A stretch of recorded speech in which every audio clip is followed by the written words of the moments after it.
안녕하세요. 별언니 피부상담소의 별언니입니다. 오늘은 모공각화증 얘기를 해보려고 해요. 모공각화증이 없는 분들은 이게 뭔가 하실 거예요. 근데 심하지 않고 조금은 있는데 뭔지 모르는 분들도 있을 수 있어요. 이게 뭐냐면 일명 닭살.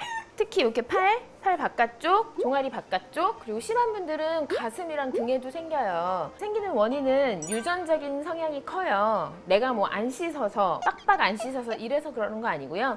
그냥 좀 타고난 거예요. 내 피부 성격을 그렇게. 모공 안에 각질이 쌓이고 그게 단단해져서 보기에도 올록올록 튀어나오고 만지면 오돌도돌해지고, 그리고 그게 심해지면은 색깔이 붉은색이나 갈색으로 변하기도 하죠. 그래서 여름에 반팔티를 입거나 그러면 참 신경 쓰여요. 그래서 여름에 모공각화증 치료하러 오시는 분들이 많거든요.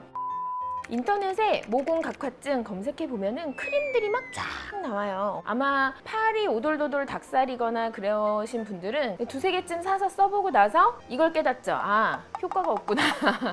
그리고 포기하게 되시는 경우가 많은데, 사실 모공각화증은 불치병이 아닙니다. 치료하실 수 있으세요. 늘씬한 팔다리 되게 예쁜데 여기가 오돌도돌 닭살이어서 민소매 입기 힘드시면요, 혼자서 인터넷 뒤져서 크림 바르지 마시고 병원에 오시면 돼요. 병원에 오시면 보통은 두 가지 치료를 병행합니다. 하나는 연고를 처방하고요, 하나는 레이저 치료를 해요. 인터넷에서 살 수 있는 크림들이랑 병원에서 처방하는 연고하고는 달라요. 이건 전문의 약품이기 때문에 인터넷에서 내가 주문해서 산 크림들이 효과가 없다고 해서 연고도 효과가 없을 거라고 생각하시면 안 돼요. 그렇다고 해서 또 이 연고가 모공각화증 만능 연고도 아니기는 해요. 얘네가 하는 일은 단지 모공 안에 과도하게 쌓여있는 각질을 녹여주는 거예요. 효과적으로. 모공각화증 있는 분들은 아시겠지만 스티바에이 연고 같은 게 되게 대표적인 거죠. 각질을 녹여주는 연고. 근데 각질을 녹여만 준다고 해서 모공각화증이 없어지지 않거든요. 왜냐면 내 피부는 그런 성격을 타고난 거니까 또 그렇게 만들 거거든. 그리고 또 이 모공각화증이 자외선을 받거나 건조하면 심해지거든요. 그럴 때 할 수 있는 게 레이저 치료가 있습니다. 레이저 치료는 그럼 어떤 레이저를 써요? 이렇게 물어보시면 정답이 한 가지가 되지는 않아요. 저 같은 경우는 모공각화증을 치료할 때 레이저를 한 3가지 정도로 섞어서 쓰거든요. 모공각화증도 환자분의 피부 상태에 따라서, 피부 성격에 따라서, 심한 정도에 따라서 다르기 때문에 갈색으로 색깔이 진하게 나타나는 분들도 있고, 붉은색이 심한 분들도 있고, 갈색이나 붉은색보다는 이 피부의 성질이 다른 게 먼저인 분들도 있고요. 그래서 그 분의 피부에 맞게 레이저 치료를 진행하고요. 보통 저는 모공각화증 레이저 치료는 5회 정도를 시행합니다. 그렇게 5번 정도 하시고 나면 대부분 깨끗해지세요. 연고 치료도 물론 같이 하고요.